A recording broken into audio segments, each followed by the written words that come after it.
Good morning and welcome to Breakthrough Walls. I'm Ken Walls and I'm your host. And today I have the one and only Mr. Troy Aberle on the show. I think I'm saying his name right. Anyway, hey, stay with us. We'll be right back with you.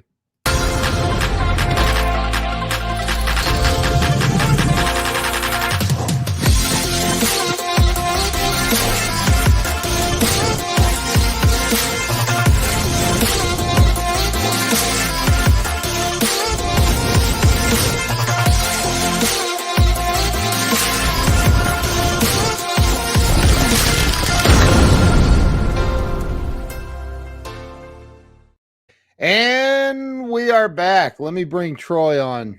Troy, welcome to the show. Hey, Ken, how you doing today?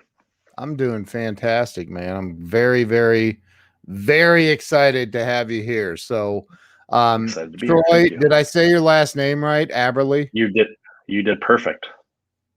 God, wow. You're like one of the first people in the last 10 years who've done that. Instead of Aberle and Aberle and yeah, there's so many. There's ones I can't even repeat. Aberle.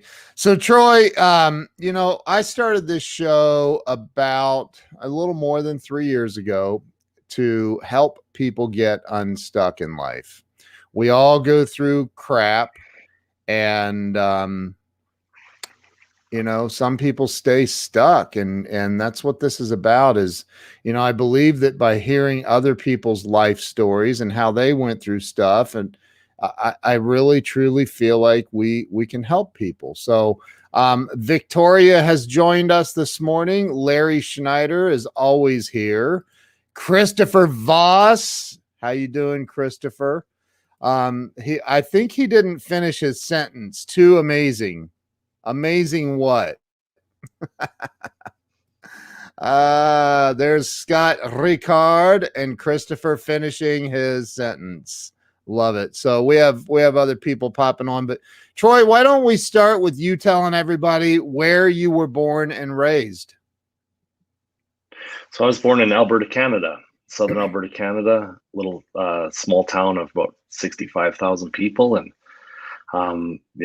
just really just a normal, I don't know, I guess for us, a normal oil and gas town, farming community, some manufacturing, and just on the wide open prairie.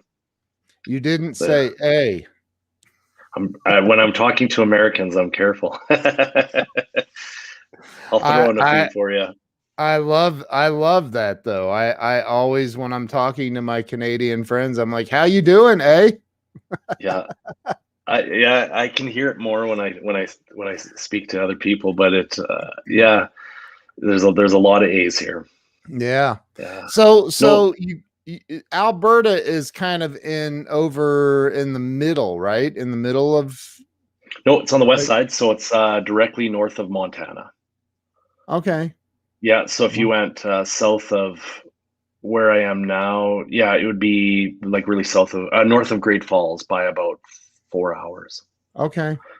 So Medicine Hat is actually only like an hour from the border, from the United States border. So spent a lot of time in the United States. Yeah. In Montana? Yeah. Wow. It's beautiful there. I've heard it's beautiful in Alberta. Yeah, so we also have a home in Calgary now, and just west of Calgary, and we're very blessed because we literally live in the forest on the edge of the Rocky Mountains. Wow. With crystal blue waters and big peaks of rock. So it's gorgeous. It's really pretty country. Yeah. So what was it like for you growing up in Alberta as a kid? I mean, what did you do? Yeah, so for us, like, I had a huge passion in agriculture, still do today. I grew up on a farm, and we were part of a really busy family. My dad worked in oil and gas. My mom was a nurse, and you worked really, really hard. You worked long hours. We had the farm at the same time, and you just really understood a a really extreme work ethic, I would call it. A lot of your holidays are are work days. Yeah. So did you was it crops or livestock or both? Both mostly crops for us, and your wheat, canola, mustard, barley, some hay, things like that. Yeah. Yeah. You So know, so just your traditional farm, right? you've baled hay. Oh yes. I don't know of That a single piece of equipment I've never operated, Ken. but I mean,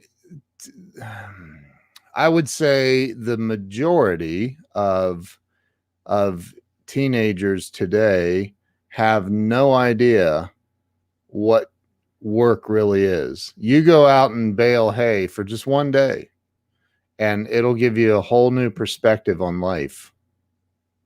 Yeah, and I think it's a great point. I think when you're out, say baling hay, and now you have it might start out as a nice day, and all of a sudden something breaks. Now weather's starting to come in. There's a lot of mental things that happen as well too. But all of a sudden you're a mechanic, and you might come home and have to be an electrician for the barn. Yeah. And I think farming looks glorious. It's a great industry, but at the same time, for us, it was expensive. That my parents worked really hard to pay for the farm and the dream of the lifestyle of the farm. And so we Yeah. worked hard. We did a lot of stuff, but I wouldn't trade it for the world, Ken. The work ethic I got, and now even with my sons, you look at Luke. Luke's probably already at 12 years old can back up almost anything with a trailer now, Wow. right? Because it's something that I really appreciated. My first Yeah. standard that I learned how to drive was a 13-speed tandem truck. Wow. So I think when you can explore all of the different things that you can be on a farm, it allows you to be maybe a master of nothing, but a whole pile of trades all at once. Yeah. I think that's what made it really exciting for me. And it gives you a work ethic. Yes. I mean, You get to see what you did. Like when you go seed yeah. a crop, Ken, like seeding was my favorite thing for sure. I love seeding.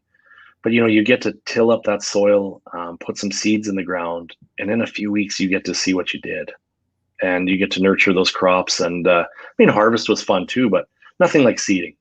To me, it's like Yeah. starting a business, or having birth of a child, or anything. Just seeing that beginning, Yeah. knowing you have full opportunity to be a part of its journey. Yeah. Yeah. So you grew up on the farm. You went, I know that there's the naming conventions are a little different in Canada. But you went to high school, then did you go to college or Yeah. what are So they, university there? I don't know. yeah, so I finished off my high school, and the exact Mhm. same as for you. And then I went to college, took agribusiness, and got my degree in that. And because of my love for agriculture, I started off actually as a mechanic. Was what started. I started working for John Deere as a mechanic. Found out I hated fixing things because I was fixing enough things already at home, Right.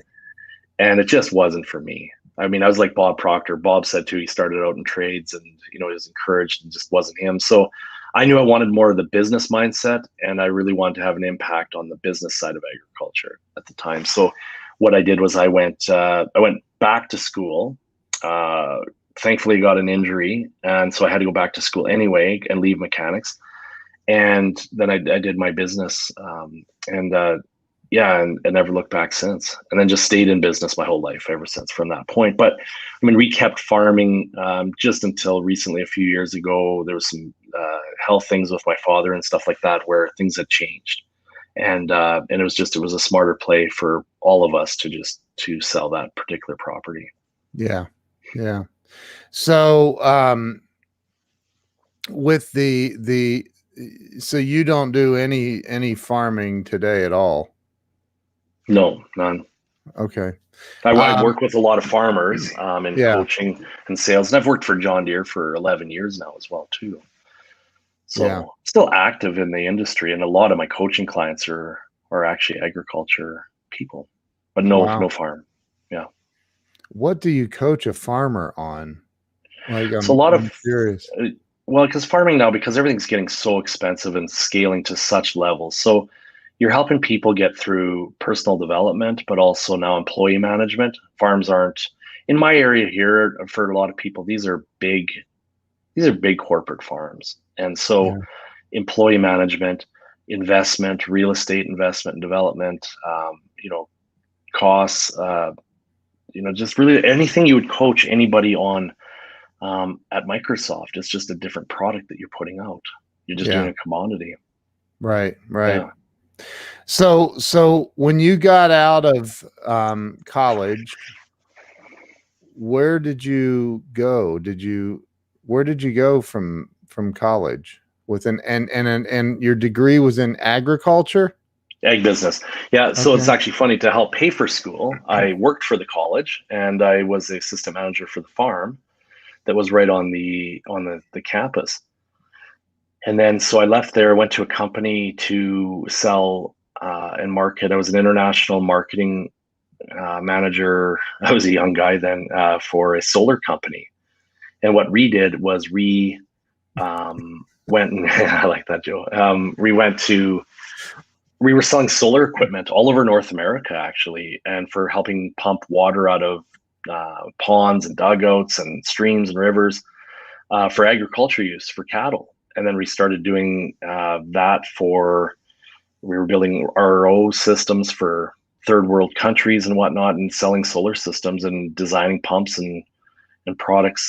Helped design a watering system for winter time, so you could have 500 gallons above ground without a heater, and it would never freeze even at -40, just using ground heat. So that's what I did. I was an international marketing person for that, set up dealerships and networks, different parts of the United States and Canada, and that's what I did there. Wow. So but at some point, now you said you still work for, whoops, you still work for John Deere. Hmm. Are you like, is that as an employee or are you like a contractor with them? Yeah, so I do so I work for as a contract, and so what I'm doing there is I manage, I'm in a transition here where I went from sales and then into just operating as a sales manager for two of their locations, and so I do that, and I've done it for 11 years now. Okay. So So I where worked did for you go? Fastenal. Oh, sorry. No, I'm just curious how you got into the John Deere thing, because you're like in sales, right? Yeah, yeah, I So was. but what, that's not where you started right out of college. No, no. So I went. I'll do a quick little thing. So what I did was, then we had a problem with the livestock. There was a bunch of BSE and different diseases and things like that, and the market for beef had just completely crumbled. So I had actually gotten a position offered for Fastenal Industrial Supplies, which is based out of Winona, Minnesota. But I was working at a location in Alberta, and I did really, really well as a salesperson there. Got offered the chance to start a new store. Actually came back to my hometown, my old roots. Everybody said it would never work. So I had quite a little wager there. If I couldn't get it into profit within a year, I would resign. They took me up in the offer. We got the fastest growing branch in Canada that first year and Wow. did really, really well. Yeah. And then, so I left Fastenal after Well, 4 years. hold on. Hmm. I'm not going to let you zip by that. So you took a position as a branch manager with Fasten. I've heard of them. Yeah. Fastenal, right? Yeah. Huge company So in the United States. what do they do? I mean, I've heard of them, but Full industrial supplier, like nuts and bolts. Actually, yeah, the founder was selling nuts and bolts out of ice cream pails, I believe is what it was in Minnesota. wow, And yeah, and then nuts and cord, bolts. yeah, everything now: hydraulic fittings, coveralls, ladders, Wow. DeWalt power tools, you name it. Fastenal has it. Ladders. Do they sell the little giant ladders? Well, I was just thinking of our buddy there. I never sold Little Giant there, so I Wow. don't know. Yeah, but I So fell in love with Little Giant myself, so I would love to sell it in Canada because I love that product. But yeah, no, we sold anything and everything. We sold to the military, we sold to the railways, we sold, to machine shops, farmers, anybody, but a lot. so okay, so talk about how, because you said you had the fastest growing branch in Canada Hmm. or in the company In Canada. in Canada. Was it the only branch in Canada? No, we were, I'm how many were there kidding. at That that was time? a No, joke. yeah. Well, at one time when I first started, there was only like 30 or 40 stores. And but I'm trying to think. I don't know, there was several hundred. I can't remember how many. It's a good question. It's a long time ago. I But have to look into you that. took it to the fastest growing branch in Canada out of however many, but like how? What were you doing different than I mean, how exciting can selling nuts and bolts be? You know what? I'd say when you're passionate about something, Ken, Nuts and you just bolts? How do you get passionate about nuts and bolts, well, dude? I'm looking behind you, and I can see about like 40 different versions of nuts and bolts. It just within your office, within your I'm screen. sure there are, but I couldn't get excited about it. No, it's about relationships, Right. right? It's about solving a problem for people. It's about relationships. Our big thing wasn't selling nuts and bolts. What it was supply management. So instead of a company, going to the store every week and buying something, we did it for you and we managed exactly what you needed. And so we had to get very intimate in your business. And our whole thing was instead of you hiring somebody to do all that, we supplied people to be able to really understand your business and keep you from having to hire people to manage your inventory. We did all of it for you. Inventory. So there are Really, it's companies that inventory management have inventory of nuts and bolts. and hydraulic and fittings and pipe and Wow. electrical. Yeah, massive company. What were they doing? They were growing. Oh man, in the States, I think, what was it? Like, I can't remember. There's thousands. It was a big company. It's still a huge company. Wow. I Yeah, did not know all that. So yeah.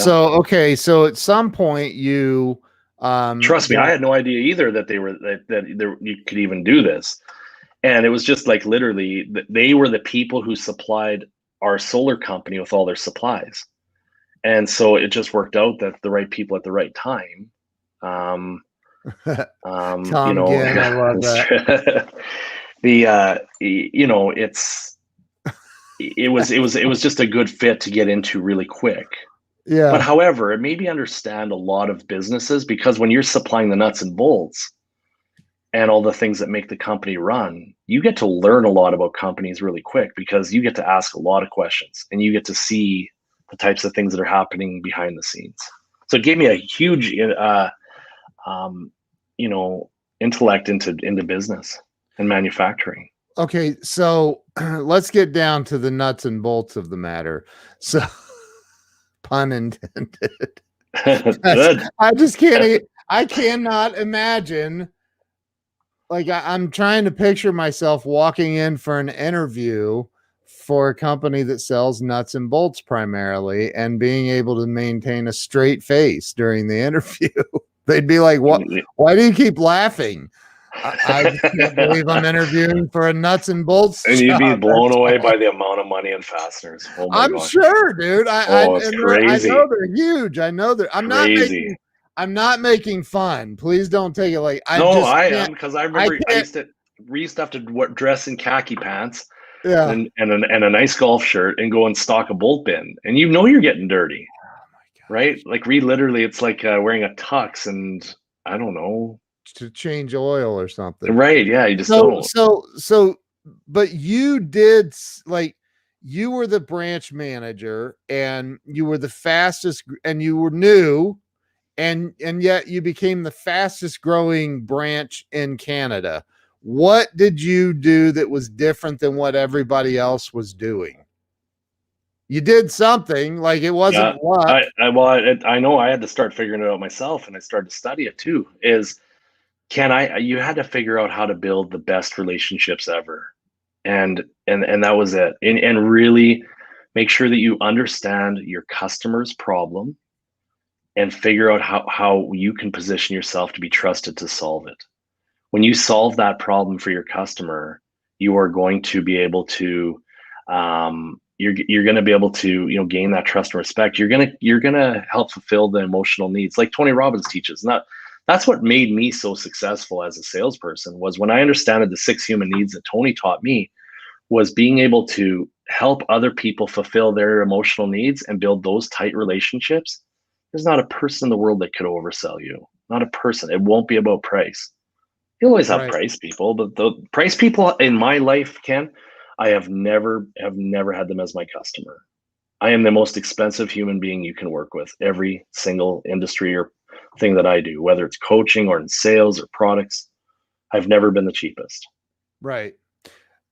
Again, and I don't mean to beat this, but like I cannot fathom in my brain getting excited about being the branch manager of a nuts and bolts company. I'm just like it's Yeah, very industrial, and I've never had a job like that. So I'm trying to relate to it and figure out what it is that you were doing, because you had to have employees, right, and well, salespeople, and sure. Yeah. and how did you motivate these people to make you the fastest growing branch in all? I mean, Canada's huge. It's a big Like place. it's massive, right? Yeah. And so when you look at the entire country, you hear you are the fastest grow.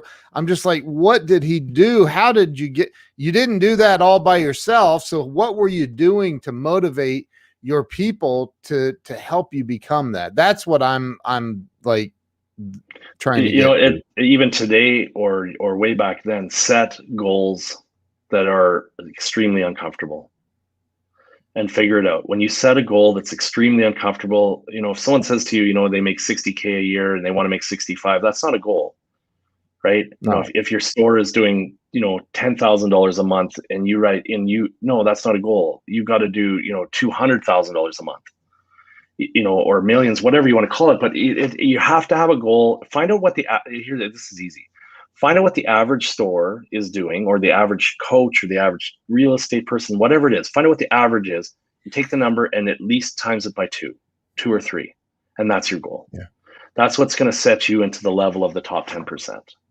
If you want to be like the average, then turn into that frequency. Yeah. Then you'll be average, right? And that's Yeah. why it's funny how people say, well, how do you get a better job? Well, just change the job, change what you're applying for. You can't Yeah. keep suing McDonald's for paying minimum wage. That's what they pay. So you have to cancel out applying for that job and apply for a job that's doing more. So the same thing is with your team, is when you go to your team and you say, well, the average person is selling whatever $50,000 a month in bolts, right? You have to excuse me, sell 100,000. Yeah. That's what's going to set you apart. Yep. Then when you're in that kind of game, you're going to be too busy to deal with the people that are only about price. Now you're only dealing with people in value. So you worked for, how long did you work for Fastenal? 4 years, 4.5 years. Yeah. Okay. Then I And went into. so you got tired of that, or you whatever, and you left. Where did you go from there? I went into the oil and gas industry. My dad was in the technology side of metering, the gas that went to the United States, actually. And so a lot of gas came from Alberta here into down there. And so I worked for a company that did all the compression equipment. So it was based out of Houston, Texas. Worked here, was in sales and in management there too, and worked on some really big projects and supplying equipment to move gas from the ground into pipelines and to its customers. Wow. So multi-million dollar projects. Everything's massive and huge and expensive, and extremely tight timelines and whatnot. So working with a lot of engineering companies and designing systems that are going to work with all the piping and equipment and all those things to be able to do that, and work with a lot of teams of people to make that happen. So Theodora says, talk about the mindset you had when all of the people said what you're trying to do isn't going to work. You ever had that happen? Every day. Yeah. Because if you look at, it's a great question. If you look at the 90-10 rule, what's really happening is, 10% of the people are going to make 90% of the money, period. And it's going to work like that even in your store, your company. And so what you have to do is you have to show them that, the possibilities there, make them feel good. That's what's going to give them the drive and the motivation, is to be able to show them that the possibility is there. Believe in that person enough to really show them that they can do it. Most people have never had anybody really look at them and push them that hard, and it's no fault of anyone else's other than our parents, because that's usually what caused it. Everybody wants to be safe and they want to be average. And but when you put out a goal like that and you show people that it can be done, it gets exciting, and it becomes addictive, and you just want to keep winning and you want to keep pushing. I mean, look at Mr. Tiger Woods.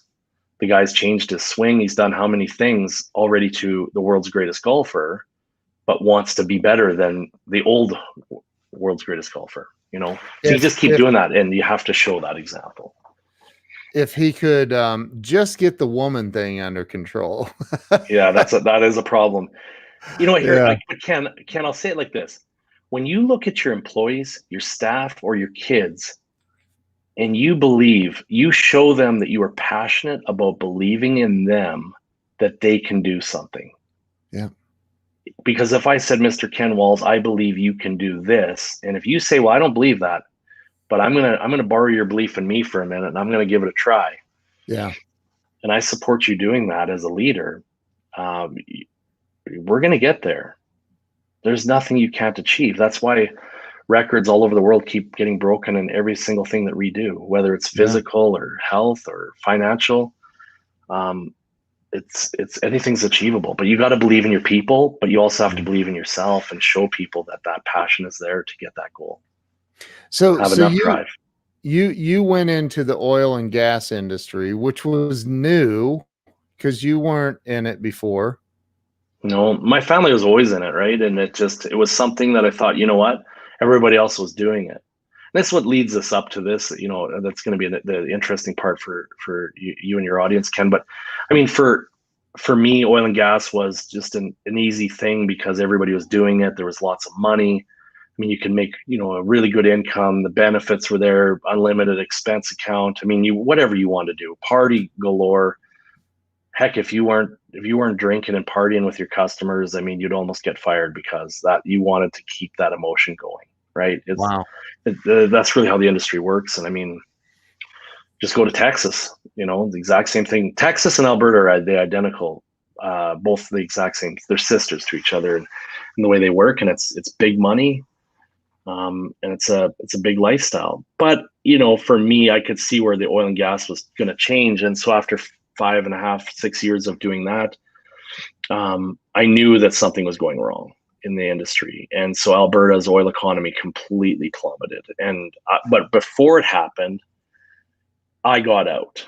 And I said, I woke up and I said to my wife, it was 3:11 in the morning. I woke up and I said, I'm going back in agriculture. And I think she said something like, go back to bed, Troy. It's you've already got the corner office. You've already got, everything in the world you could want. So, but I was working like a slave to the time, and it wasn't me. It wasn't fulfilling. So I went to work I got a job offer from a company that sells John Deere equipment.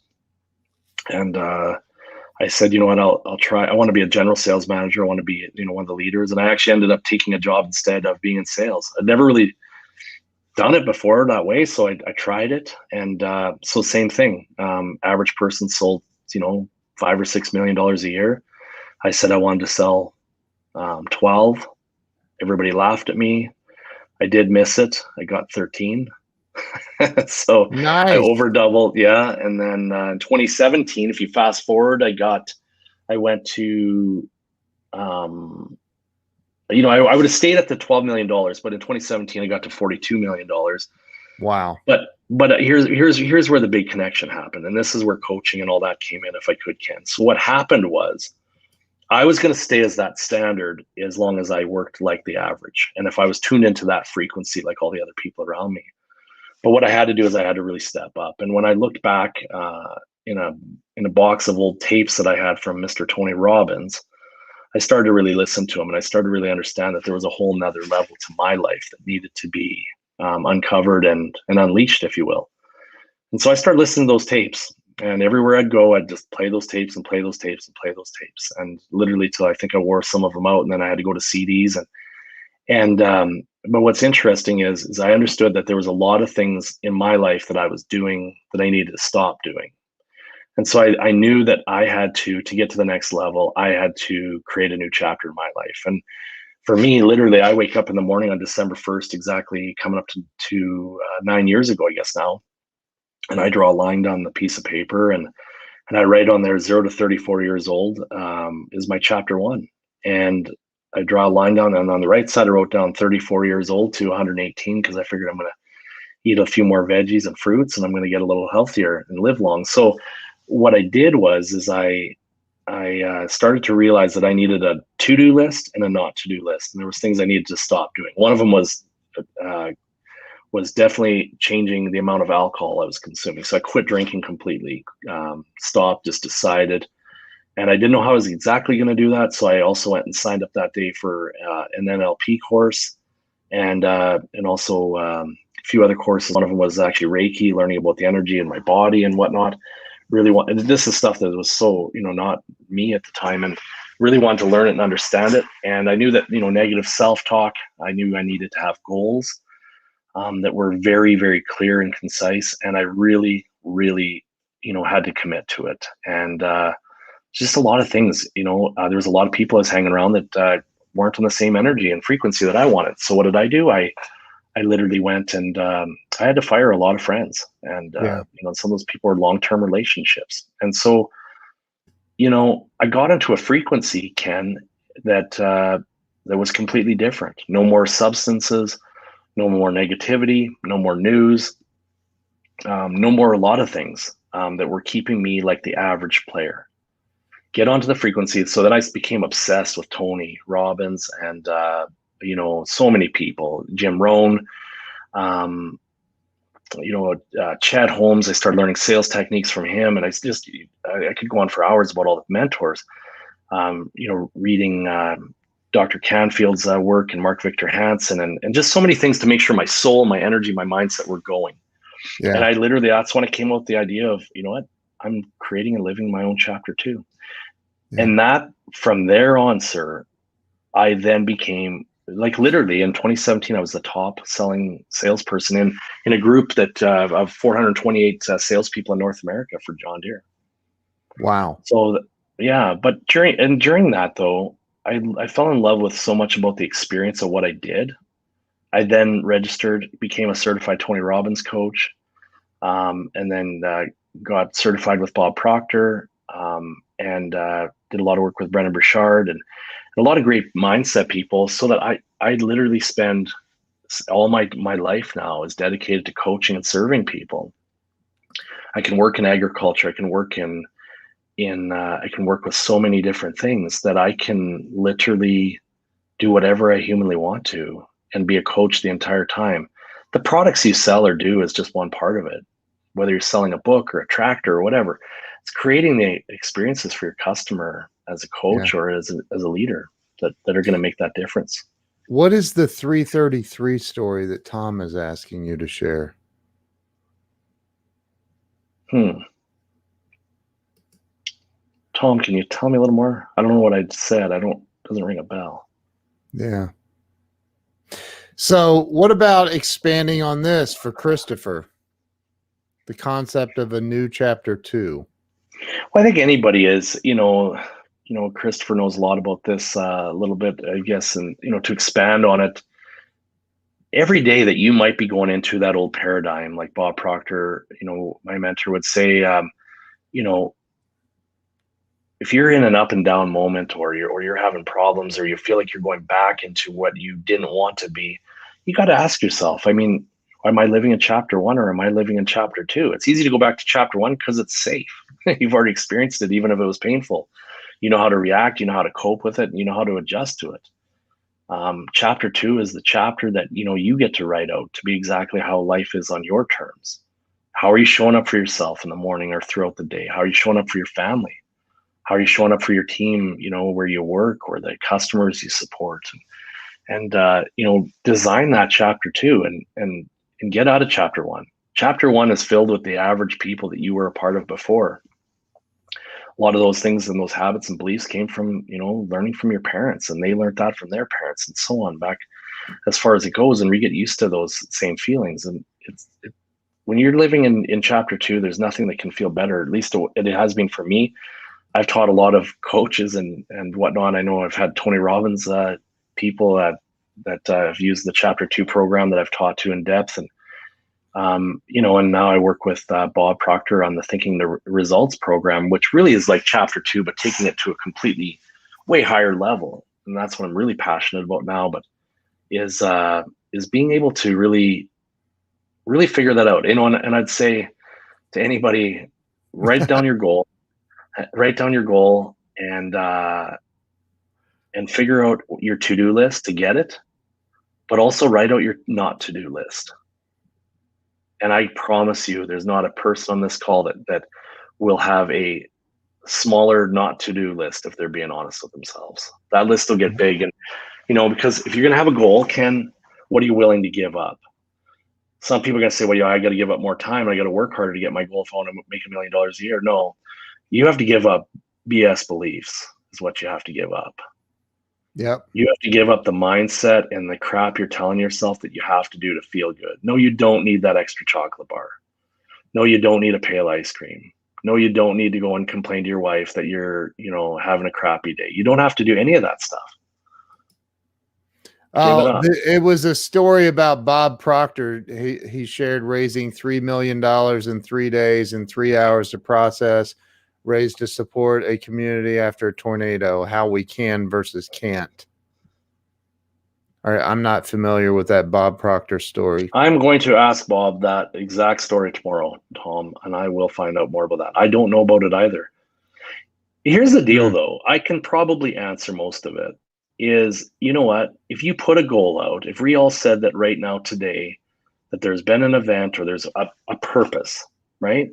So if we have a purpose that we want to pick some guy off that we find at Walmart today, and we're going to give him $1 million.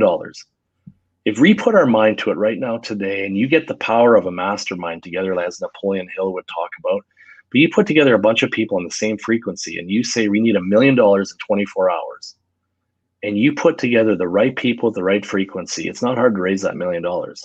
It'll actually be almost kind of sadly easy. Why? Because you committed to it. You had a goal. A plane can't fly without coordinates. Well, not successfully, right? If you want to go from Atlanta to New York, they already have the coordinates, and the thing is already completely programmed before it takes off. Might be a few changes and things like that, right? And okay, Tom, I'm gonna go back. So when we go into but when you have an outcome, you will get there. And it's and because of that motivation, and you share those goals with the people around you, the people that are on your frequency that believe in you, and that you believe in them. And when you have that reciprocal thing, like I believe in anything that Ken does, right? And I know he believes in myself, and he works with my son and all that. I know that those goals, if we put our minds to something, we can get there. Yeah. When you have that passion, you'll get there. You'll get that $1 million. So I'm curious, like you said, you became a certified Tony Robbins coach. What's that take to, like, that doesn't sound like it would be, unless you just pay him a bunch of money and you're automatically certified. Through the Robbins Madonnas program. Yeah, so he has a program. He's got a program called the Robbins Madonnas program. And so then what you do is you go through different levels. You start off at I guess it would be called the Core 100, 200, and then now the Mastery level. And so you have to spend time. Yeah, you have to take the curriculum, do the testing, the practice sessions. You go through everything that what a certified coach should be. Wow. Like, I've spent thousands of hours. Yes, you can. There are a lot of coaching companies out there, Ken, that it's sad that you can go out, for a Saturday morning and become certified into a coaching program. And there's some big names out there doing it for people. But Yeah. no, the stuff I want to be certified or associated with people who have massive impact and a Yeah. track record, right? So, Yeah. I've had the privilege of working with people that, are just getting their personal lives in order. They want to be better, show up for themselves or their family. They want to learn about sales techniques or how to, I did walk over coals in Chicago. Did you? And when we did that, that was quite an experience walking over coals. I really liked that. But no, with Tony, with any of the coaching programs, I want to be able to inspire people in so many ways. But the number one thing, Ken, if I may bring up, is during this whole journey and the hundreds and hundreds of people I've coached or masterminds I've hosted, worked with. I mean, I work a lot of evenings and weekends, and I work, a lot during the day on coaching. It's my life. It's what I do. Yeah. The best part is, though, is I've involved my entire family into this lifestyle. My wife became a second-degree black belt in Taekwondo. My son Luke is a black belt. Everett was in Taekwondo and teaching Tony Robbins material as part of their class to help their group. Wow. It's because we live what we do.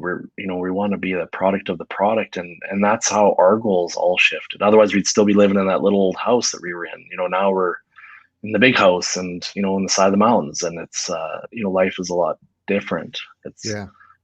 It's the people you get to touch and affect are amazing. We've worked with people with personal problems. Fortunately, unfortunately, I've helped 6 people already in my short 8 years. Stop them from carrying out suicide, and being able to shape companies into hundreds of millions of dollars worth of products and services. And so myself personally, between the things I've sold, I've hit the $400 million mark, and I'm proud to say that stuff stuff I've learned, executed, has worked, and I'm here to inspire people now that you got to pick what you want to do. You got to pick that goal. And you have to, it's amazing that once you decide and then start executing on that decision, like you decide, I'm not going, Eric was joking, but probably serious that his chapter 1 sucks. When you make the decision that that's the old me, I'm not doing that anymore. My buddy Glenn Morshower has a saying, and I'm probably not going to get it right, but that's old, I'm new, next. It's time to move on. You make the decision, I'm going to have a different life. You get into the right state that Tony talks about, and you're going to vacillate. You're going to go in and out of that state. Like, it's just going to happen throughout over a period of time. You're going to have a business, you're going to have challenges, you're going to have things that occur, and you're going to go, your mind, I truly believe, like Dr. Joe Dispenza talks a lot about it, but your mind is going to try to go back to the old you and put you in the victim mentality or put you in the whatever mentality that doesn't work. It's going to try to drag you back down. And that's why it's important to fire the people around you that are dragging you down to their level. It's the crabs in a bucket thing, right? So when you get rid, and I'm just throwing this out to Eric, but once you make the decision to change and you start taking massive action towards that, I said it last night on a live stream, you just got to keep showing up. You just have to keep showing up. Well, if I was giving Eric a piece of advice, here's the deal. Eric, when he makes a comment like that, wants to start something new. He's tired of what it is, right? Yeah. So I would seriously write down your age today and call that your chapter one. And honestly, and write a line down the middle of the page. The reason why is I want you to write down all the things on that piece of paper that are holding you back, the things that you're sick of, that you're done with, everything else. Yeah. On the right side, start writing down the things that you're going to start doing immediately. Not, I'm going to chew gum to stop smoking, or I'm going to drink more Coke because I miss beer. There's no substitution for anything. You decide today what you are going to do or not do. It's like driving on the highway. You're either going to stay on the right side of the dotted line or you're not. And you have to make that decision right now. And literally, you got to say, I'm not going to be held victim of these old beliefs anymore. Take a scissors, cut that page in half, and literally in a pail, do it somewhere safe, please. But burn that list. Go out and burn it. It'll be the best feeling in the world. And then bury the ashes and put a little gravestone in front and say, that was the old me. That was chapter one. It's done. It's gone. Start chapter two. Go out and scream it to the world. But write down that goal, whether it's write down a financial goal, a health goal, and a relationship goal. What I am so happy and grateful that it is, July 10th, 2022. And I am now earning, $500,000 if you were making 200 or whatever. Come up with that goal that you want, right? Maybe you make 50 and you want to make 80. And, if you're tired of being 280 pounds, write down the goal that I'm grateful that I'm going to be, 180 pounds. Or not that I'm going to be, that I am. Sorry. The wording is everything. So I am so happy and grateful that I earn $150,000 a year. I'm 210 pounds. And that I have, became engaged to the love of my life, right? Or I've reignited my marriage into the way that it should be and wanted it to be. And write that down. Write it out 50 times. And I want you to put that on a piece of paper, keep that in your pocket, set a timer in your phone. And I want you to, every 4 hours, look at that piece of paper, say it out loud to yourself so that you hear the frequency and the voice and your eardrums and your soul hearing that goal. And when you get that intimate with that goal, then I want you to start picturing what your life really looks like. Start taking pictures, start going on the internet and building a vision board so that you can completely envision what it is. My wife, she already picked our house 5 years ago, a big A-frame house. I had no idea, and that's the house we're living in now. It's just weird, right? You picture these things and you get the lifestyle you want. You want to make right? You want to make $1 million, put it in your head and you'll make $1 million. But it's not just the law of attraction. It's when you see yourself there, your vibrancy becomes there, your actions become there. And if you put it in a timer in your phone every 4 hours, Bob doesn't teach this, it's Troy teaching you this. And every 4 hours, go and look at your goal card and write it out another 10 times. Write it out till you wear out pens and you get calluses on your hands. And you tell everybody around you, here's my goal. That's when stuff's going to change and you leave the crap behind you that you're comfortable with. But you laugh at it and you say, that was the old Ken. That was the old Troy. Yeah. And you move on. I have a client who's a buddy of mine that he was and he lives in South Georgia, Billy Merritt, and Billy talks about that he was broke, really broke, like the electric was getting ready to be turned off, and he was selling this software that he owned to these car dealers, and he's driving around. He said, I had a 4-hour drive, he said, and to this dealer, he said, and this guy comes across what I'm listening to, a podcast or something, and it was Bob Proctor. And he said, the man said something that changed my life forever. He said, you need to be having this conversation. And Teodora, I love Teodora. She's amazing. She heard me say this and she, and it's this: I'm so happy and grateful now that money comes to me in increasing quantities from multiple sources on a continuous basis. And that's Bob Proctor, right? And so Billy said, I heard Bob say, you need to be saying out loud and to yourself, I am so happy and grateful now that money comes to me in increasing quantities from multiple sources on a continuous basis. He said, I thought, well, I'm broke as hell right now. What do I have to lose?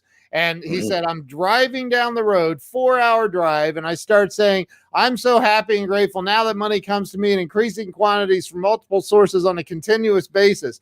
He said, and I started screaming it at the top of my lungs, and I felt it, And he goes, by the time I got to my location, my voice was hoarse. Like I was hoarse from saying it so many times. He said, I've said that, I don't even know, thousands and thousands and tens of thousands of times. And, Billy got to, in a 4-year period, $20 million a year. And so it works. It literally changes I started, this was a year ago, Billy's telling me this, and I'm like, really? That's really cool. And so I start doing it, and I still do it all the time. I do it all the time. And it's amazing to me that when you're in that mindset, it just shows up. It's crazy. I don't know how, I can't explain it, but it just shows up. You're putting out a different frequency. Oh, Ken, I got to interrupt you. So I got to tell you the story. So this one day I'm driving in my pickup, and I'm going to a customer's place to do this industrial contract. And I was working for a client. And the funniest story, so I'm literally doing my incantations exactly the same, but I had just phoned the person ahead to tell them I'm coming, left a voicemail, forgot to hang up on my steering wheel. So I start doing my incantation about how I've already assumed the sale and won. Okay. And I'm shouting this out. I'm yelling it. And I can't remember the exact words, but I'm like, I said exactly how much the sale was, and I'm doing this. Anyways, have no clue. And I get to the customer's place, and this guy's got this humongous smile, and he's looking at me, he goes, "Do you know what you did?" And I said, "No." And he looks at me, he goes, "You got to seriously hear this." And he goes, "Here, this is on my voicemail." And I can hear myself screaming at my microphone. Oh my God. Wow. And I'm beyond red. Like there's no dark, there's no shade of red for this. And so I'm turning red even. I feel it now because I'm so embarrassed. And I look at him, he goes, "Honestly, I couldn't even say no to doing this contract with your company right now, because I would literally kill that energy." And he goes, "Can you tell me more about what you do? Because that sounded damn exciting." Oh, did you make the Right? sale? Oh yeah. Oh heavens, yes. Oh heavens, yes. The guy was so pumped up. He was so excited. Yeah. Oh, that's awesome, dude. I see. So many people, Dr. Wayne Dyer, who I just love, he's my greatest spiritual teacher of all time. And he says, God bless him. change your thoughts, you'll change your life. Tony talks about it. Every guru in the world I can remember my brother-in-law, who built an empire, massive empire, used to, talk about Think and Grow Rich. And he would talk about, when I was a kid, I remember him talking about that. I was in my teens, and I remember him talking about that. And it occurred to me later in life that, maybe the problems that I'm having in my life all go back to the thoughts that I'm having in my life. And I truly believe that when we learn how to, because you're going to have negative thoughts. I don't care who you are. Like, it doesn't matter Heavens, who you are. yeah. Like I have them. You have them. You just told me before the interview started how, I'm having a hard time finding a pickup truck. You can't even find them right now, right? Yeah. I have an idea for you, Troy. Change your thoughts on that whole matter, and you'll find your dang pickup truck. And here's something cool for everybody that you can do, including myself and for Ken, is today and every day, write down, what am I focused on? Because if you're focused on a lack of, focus on the abundance with gratitude. Yes. Number two is write down, what is my internal language? How do I see myself and what's happening to me rather than for me? Yep. And what is your external language that you're telling other people? Yep. Right. So true, man. And then also, what is your physiology? If you're laying in bed watching this interview today, get your butt out of bed. Get moving. Motion affects emotion. Go for a walk. If you're feeling depressed or feeling confused, get out of your car. If you're driving, if you're a realtor going up and down the streets trying to figure which house to knock on, park the car. Go for a walk. Get grateful about things, and and get your physiology there. I like to be standing up. I like to be moving, but focus, language, internal and external, and physiology. Those three things are going to have a massive impact on your life. And if you're focused on on listening to the news to tell you how crappy politics are, or how, whatever, something's happening. You're just going to keep on that frequency. You got to change the channels. We got to grab your remote, change your channel, get on a different frequency, eat foods that whatever you put in your mouth has the frequency you want. Whatever you're looking at has the frequency you want. Whatever you hear, what frequency does that have? What are you touching? What frequency does that have? It's frequency of all of these things that are going to really have an impact in you, Ken. And that's what, if you go into with what I just said with these 5 senses, is that's what's going to affect the way that your subconscious works. Yep. And that's what's going to affect, through your conscious mind and into your subconscious, is that's what's going to produce the result. So that, if you're watching, I don't know, not to pick on CNN, but I hate their show. So if you are listening to something that's negative, you're going to come out of it negative. And, you watch in a movie theater, as 2 movie things can enter the hallway at the same time after a movie. If you're watching one that's a high action movie, but you're watching one that's a slow, sappy movie, and you watch the 2 groups come out into the middle, one group is already punching walls and they're still fired up. There's still action.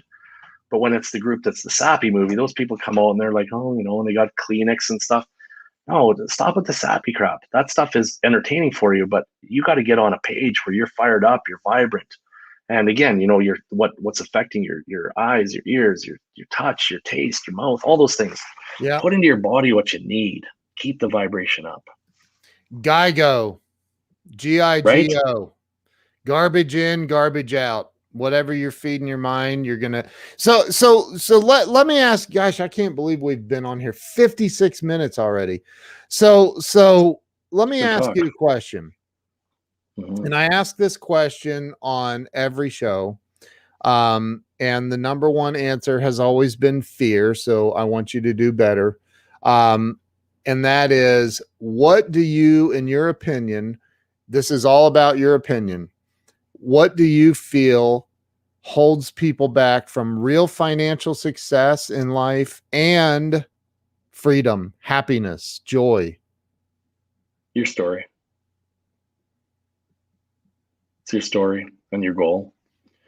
If you don't have the right story and the right goal and purpose, there's nothing to be fearful of. You'll never have fear if you're not going to, if you have a goal of what income you want, what relationships you want, how you're going to get there, what's your story, what's your purpose. If you have the right story, the right vibration, that's what's going to get you there. Disappointment isn't always going to be fear. Yes, fear is a thing that happens to you, and that's going to come up. But if you already know that that's going to come up and you've already planned for it, then you're just going to get past that. You're going to see the road bump.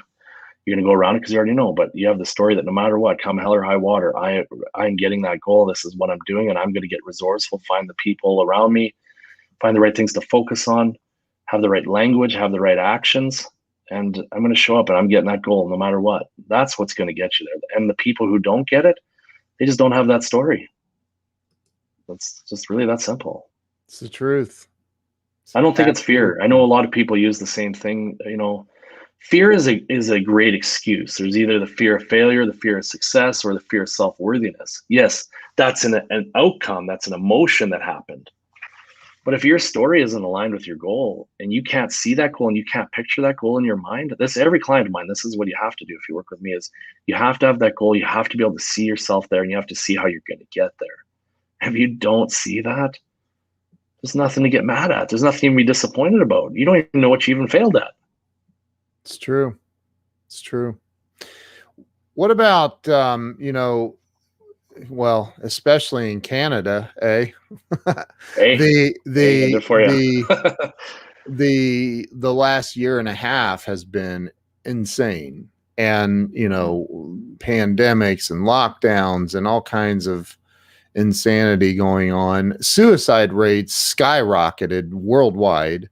And, what about somebody that's watching right now, Troy, that feels like they've, and Tony says, really everything, but they feel like they've tried everything. They feel like they tied a knot in the end of the rope and the knot is broke loose and they can't figure it out. They are just a mess. Maybe the electric's being shut off tomorrow. Maybe the car got repossessed. You know, life is bad for them at the moment. What do you say to that person that feels like just giving up? What do you say to help them get through to the next moment? Yeah. No, I appreciate the question and the opportunity to answer that. You know, if you're somebody who is struggling, and you can hear a lot of people saying, you could do this, should do this, and all that. Truth is, it's hard when you feel down and you're stressed and things are bummed out. Here's the deal: is what that goal is. Maybe you don't, but I can tell you this: is when I first hired my first coach. And it was the smartest thing I did, because I was going in my downward spiral, and everything yet was, to a lot of people, was happening amazingly for me. But internally it wasn't. My goals weren't aligned. I couldn't figure out my goals. So the thing is it's not that easy always just to write down a goal and go for it. What I would do is I would sit down with somebody, find somebody, a friend or somebody you look up to, a mentor, tell them, you know what, I need an hour of mentorship. Can you help me out? Can you help me identify some goals? Maybe you go back and you find that 12-year-old goal that you had when you were 12 or 14 years old or 5 years old. Maybe what was the goal when you first started that business? What was your goal when you first started that relationship or your marriage? What was your goal when you first wanted to get out of college? A lot of things have happened in between there, including the pandemic for everybody. But the cool part is we can go in and we can uncover what that real goal is, and we can start to feel good about that, and start to get grateful about the things that are happening good for you. Even some of the things that happen bad. Maybe you lost your job, maybe your income is terrible, or your business failed, but maybe those things happen for a reason. And maybe it gives you the opportunity now not to be trapped in a world that you were never totally happy with before. Maybe you have to be honest with yourself. Yeah. But get surrounded by the right kinds of people and start to have some laughs at the things that have been happening. And I know that might not be easy to say and hear, but there's nothing else you can do. Ending your life is going to put more people around you suffering. Ending your career or completely shutting down or becoming addicted to a substance or product is just not the option for you. The option is you have every moment available in front of you to live whatever life you want on your terms. Get around people that are going to lift you, pull you, carry you, and show you the way. Don't worry about the money part, all that. Everything will happen after. But the smartest thing that you could do today for each and every single person, I don't care if you're rich or poor, struggling, happy, whatever, invest in yourself. Put yourself into a program that you invest with really smart people that are teaching you really good things, and make it part of a ritual, so that every single day you work on getting your goal. Don't do this just for 3 days. Don't go to an event for a weekend. Every day, this is what you commit to. Design your chapter 2 today, and get involved with the people that are going to do that. There's people that, like myself and Ken and so many great people watching this show, that have all helped people and have all been and had a not so cool chapter 1. Some people have had really cool chapter 1s and had to go to chapter 2s or 3s or 4s, but just keep growing. If you're not growing, you're dying. Yeah. And in between is really boring. Set some real good goals, get around people and material that's good. Listen to Bob, listen to, the Tonys and, the people that are really good. Reach out. I'm always here to help people. Ken's here to help people, and just keep immersed, but make a not to-do list, the stuff that is keeping your vibrancy down. Love that, man. I love that. Everybody go over to coachtroy.ca and follow Troy. And Troy, is all your social media, is it all on your website where they can follow you? Yeah. So that site is designed to be around, I'm really committed to, really working with the Proctor Gallagher team. And because I know that the steps in there, there's 12 modules in that Thinking the Results program. And I do things with masterminds as groups, so you can work together with people. We've got a few running, and we can put you into those. We do one-to-one coaching as well, where you can work directly with me. And then also, what's really cool now that I started doing, Ken, is hosting masterminds for companies. Companies that are coming out of this pandemic, they want to get their people all on the same page. They want to get the cohesiveness again. They want to get the vibrancy up. So what I'm doing is I'm actually hosting a mastermind for the company, and literally putting them through the program. So yeah, reach out to me. I mean, even if I could spend 30 minutes and just get to meet people, the thing we have to do with the pandemic, we got to look for the opportunity in it. The opportunity is everybody went through it. So the cool part is now we get to reset. Yep. But we have to. You can argue it all day long, whether or not it's real or not. It doesn't matter. What matters is what you do going forward. Don't worry about the crap that happened behind you. It doesn't matter. None of it matters. Stop worrying about the political crap. Just move forward and become an American, become a Canadian, and support your country and your people and everybody around you, the world. And just be grateful for everything you have. Totally. Some people got married again. They got to come home and be in isolation and build relationships they've never had for years. That's how conditioned we've become, Ken. Yeah. And now let's get conditioned on starting fresh and really cranking it, because there's nothing but opportunity. There's nothing but opportunity. Totally. And there will always be sadness that you can find. Let's turn off all those switches and let's open up the doors to opportunity. Be grateful and intentional, Mark Rodriguez says. Totally. All day long, Mark. All day long. Thank you. Troy, thank you for coming on and sharing and sharing your wisdom and your pain and your everything, man. You're a good dude. I appreciate you coming on and spending time with everybody. So thank you. I appreciate you, Ken, and everybody else. Thank you so much. I love sharing the story and learning about each other. And Ken, you've been your show is an absolute inspiration. I just love having it playing. So thank you. Thank you, dude. I appreciate it. Everybody, make sure you go follow Troy on Facebook and Instagram and everywhere. Check out coachtroy.ca, and everybody have a fantastic day. Thank you to those of you that shared this out. Really genuinely appreciate you. Very, very grateful for that. So Troy, I'm grateful for you. Thank you for being here. Thank you, sir. Appreciate the opportunity. See you guys. Have a great day.